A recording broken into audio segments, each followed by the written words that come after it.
un conseil à vous donner, je vous dirais, ouvrez votre cœur.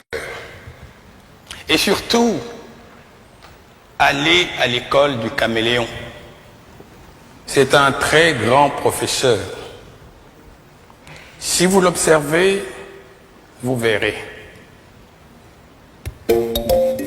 Qu'est-ce que le caméléon? D'abord, quand il prend une direction, il ne détourne jamais sa tête.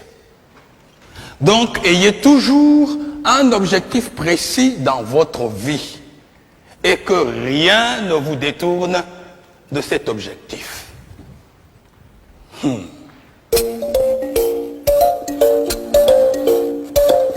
Et que fait-il, le caméléon? Il ne tourne pas sa tête. C'est son œil qu'il tourne. Le jour où vous verrez un caméléon, regardez, vous verrez, c'est son œil qu'il tourne. Il regarde en haut, il regarde en bas. Cela veut dire, informez-vous. Ne croyez pas que vous êtes le seul existant de la Terre. Il y a toute l'ambiance autour de vous. Et que fait le caméléon quand il arrive dans un endroit?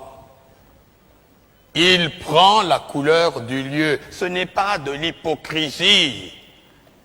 C'est d'abord la tolérance et le savoir-vivre. Se heurter les uns les autres n'apporte rien. Jamais on n'a rien construit dans la bagarre. La bagarre détruit. Donc, la mutuelle compréhension est un grand devoir. Il faudrait toujours chercher à comprendre notre prochain. Si nous existons, il faut admettre que lui aussi, il existe.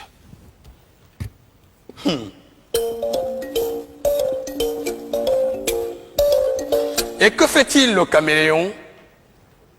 Quand il lève le pied, il se balance pour savoir si les deux pieds déjà posés ne s'enfoncent pas. C'est après seulement qu'il va déposer les deux autres. Il balance encore, il lève. Cela s'appelle la prudence dans la marche. Sa queue est préhensible. Il l'accroche. Hein? Il ne se déplace pas comme ça. Hein? Il l'accroche. Afin que si le devant s'enfonce, il reste suspendu.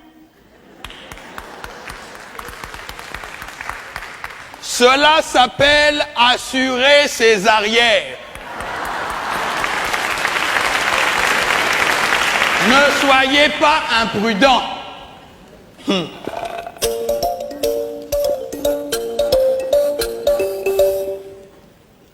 Et que fait le caméléon quand il voit une proie? Il ne se précipite pas dessus, hein? Il envoie sa langue. C'est sa langue qui va la chercher. Car la petite proie ne vous dit pas qu'elle ne peut pas vous faire mourir. Alors, il envoie sa langue. Si sa langue peut lui ramener sa proie, il la ramène tranquillement. Sinon, il a toujours la ressource de reprendre sa langue et d'éviter le mal. Ne soyez pas imprudent. Allez doucement dans tout ce que vous faites.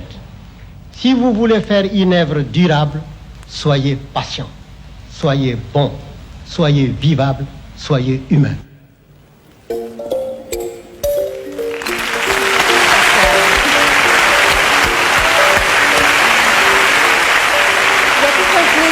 Lire ce texte. Oui. C'est Amadou Ampatéban, par ce texte, en tout cas moi, me fait revivre tout ce que mes parents m'ont dit autour du feu. Et c'est toute la grande philosophie qui doit normalement nous accompagner durant toute notre vie.